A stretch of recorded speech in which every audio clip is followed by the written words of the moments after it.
আপনি যার কাছে টাকা দিয়েছেন, যার মাধ্যমে করতে গেছেন, সে সে হয়তো আপনার টাকা মেরে দিচ্ছে অথবা সে জমা দেয় না। আমি মাধ্যম দেব না, এটা আমি নিজে নিজে করছি স্যার। লাইসেন্সটা যে জাল লাইসেন্স, এটা তো আপনাকে আমি দেখালাম। আপনার মোবাইলে দেখেন, আমার মোবাইলে আপনার ছবি সহ চলে আসছে। স্যার ওটা তো আমার মোবাইলে ছবি আছে। বলতেছে যাকে শুনেন, আপনি তো একটু কথা বলছেন না স্যার, বুঝছি তো, মানে আমার যেটা ডেট ফেল এটা তো স্যার বহুত আগে চলে আসছে। আপনি দুই নম্বরে লাইসেন্স নিয়ে আমি আপনাকে বললাম যে অনলাইনে আপডেট হয়ে গেলে পরে আপনি চালাইতে পারবেন, সেটা সমস্যা না। আপনার যদি স্মার্ট কার্ড নাও দেয় তাতেও সমস্যা নেই। আপনার যদি অনলাইনে আপডেট হয়ে যায়, আপনি অনলাইন কপি দিয়ে চালাইতে পারবেন। এবং সেটার জন্য আমি চেক দিলাম অনলাইনে, আপনি আপনাকে নিশ্চিত করার জন্য। আপনি যেহেতু বলতেছেন যে আমার ডেট আছে, আমার এই কাগজটা দিছে, কিন্তু আপনার এই কাগজটাই তো জাল, কাগজটাই তো ভুয়া, বুঝতে পারছেন? এই কারণে আপনাকে আমি অনলাইনে চেক দিয়ে দেখাই দিচ্ছি যে আপনার লাইসেন্সটা ঠিক আছে কিনা। অনলাইনে যদি আপনার লাইসেন্সটা হয়ে যায়, অনলাইনে আপডেট চলে আসবে, বুঝতে পারছেন? যদি অনলাইনে আপডেট চলে আসে, তারপরে আপনাকে আমি ছেড়ে দেবো। কিন্তু যদি না আসে, এখানে যদি আপনার বিশ চালাবে, তাহলে তো আমাকে জমা দিতে হবে, তাই না? ঠিক আছে স্যার, লাইসেন্সটা একটু ভুয়া লাইসেন্স, জাল লাইসেন্স। ডেটের কথা বলেন স্যার। ভুয়া হলো স্যার, এই কুরিয়ার থেকে সিল দিবে বলেন। এই সিলটা যেখানে সেখানে বানানো না স্যার, আমি ওই কুরিয়ার অফিস থেকে গিয়ে সিলটা নিয়ে আসছি স্যার। সিল দিছে এখানে, সে অফিসারের সাইন কোথায়? অফিসারের সাইন তো স্যার বিশেষ একটু ভিড়ে গেছে, সেজন্য পড়ে দেওয়া রাখছে। আমি আমাকে একটা স্যাক্রিফাইস করে আমি যাই স্যার, আমি কালকে ইনশাআল্লাহ ব্যাক করে করে নিয়ে আসবেন। আজকে মামলা দিব, স্যার মামলা দিলে 20 সালে লাইসেন্সের মেয়াদ শেষ হয়েছে আপনার। এটা 2025 সালে, 5 বছরের মধ্যে আপনি লাইসেন্স করেন না, এটা আপনি অন্যায় করেন নাই বলেন? স্যার আমি কুরিয়া গেছি, আমার সিল দিতে যায় কোনো হয় না, প্রিন্ট হয় না। আমার টাকা পয়সা লাইসেন্সটা করতে পারলেন না, আমার টাকা পয়সা স্যার জমা দাও স্যার। স্লিপ আছে তো, ব্যাংকে স্লিপ আছে তো। কাগজটাই স্যার বললে আমি এতদিন গাড়ি চালাতে পারতাম বলেন স্যার।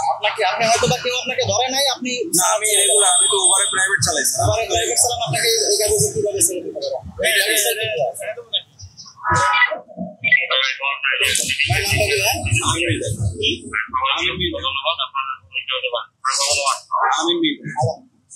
মামলাটা দিন না স্যার, এই ডিউটি যদি আমাকে একটু ছেড়ে দেন, আমি কালকে ঠিকঠাক করে তারপর বেরো। 5 বছরের মধ্যে ঠিক করতে পারলেন না, কালকে ব্যাংক ড্রেস লাগলে বেরোবো না স্যার, তারপর মামলাটা দিন। ব্যবস্থা দিয়ে দাও না।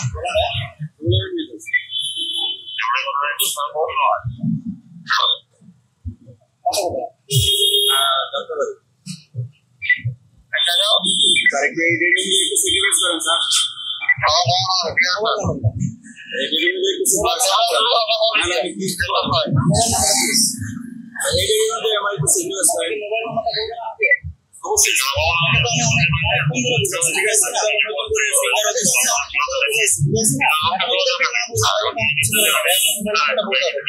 এই ডিউটি আমাকে স্যাক্রিফাইস করেন। আমাদের অফিস থেকে স্যার সিলটা দিতে স্যার। এটা জাল হলে এই কতদিন আমি চলতে পারতাম স্যার বলে? এই যে আমি নিজে তো ব্যাংকে টাকাটা জমা দিচ্ছি, আপনার লাইসেন্সটা জাল না, তাহলে আপনি আমি নিজে টাকা জমা দিচ্ছি, নতুন করে করতে দিচ্ছি। ব্যবস্থা করে দেন। বললাম স্যার এই ডিউটি আমাকে একটু ছেড়ে দেন।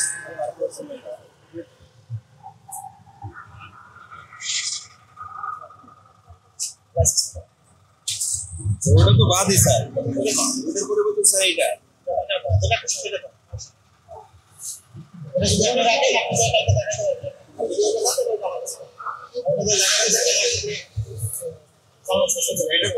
এটা তো বহুত আগের স্যার। ঠিক আছে স্যার, আপনার যেটা মন মর্জি করেন, সমস্যা নেই। আমার তো ডেট আছে, এমন কোনো ডেট নাই। ডেট আছে, আমি নিজে টাকাটা জমা দিই স্যার। জাল হলে আপনি কিভাবে সিলটা আমার দিবেন? আমি তো অফিস থেকে সিলটা আজকের মতো স্যাক্রিফাইস করে আমি গায়ে কাজ 5 বছরের মধ্যে যাইতে পারবেন না এখানে স্যার। কেস যতবার গেছে স্যার, যে সিলের ভর করে যে স্যার, এই সিল সিলের অভাব নেই স্যার। এই যে সিল, এই পিসে সিল। কালকে যাবেন, কালকে আমার অফিসে গিয়ে ওটা বলবেন যে আমাকে জাল লাইসেন্সটা কেন দিচ্ছেন, আর আমি কেন মামলা করছি। নতুন করে টাকা জমা দিই স্যার, ফিঙ্গারপ্রিন্টও দিয়ে আসছি। আবেদন করে গাড়ি চালানো যায় না? আবেদন না স্যার, ফিঙ্গার দিয়ে আসছি তো, ফিঙ্গার দিয়ে আসছি স্যার।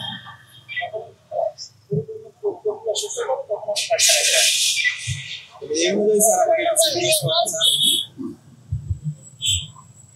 কালকে যাই সমাধান করে দিলাম, উপরে চালাই গাড়ি। লাইসেন্স আপনাকে মামলাটা বুঝতে আছে 5 বছর লাইসেন্স ছাড়া চালাচ্ছেন। 5 বছর এটা তো আমার কি হয়েছিল যদি বিআরটি থেকে বলেন স্যার। এটা কালকে জিজ্ঞেস করবেন, বিআরটি থেকে জিজ্ঞেস করবেন এটা হচ্ছে জাল লাইসেন্স।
লাইসেন্সটা।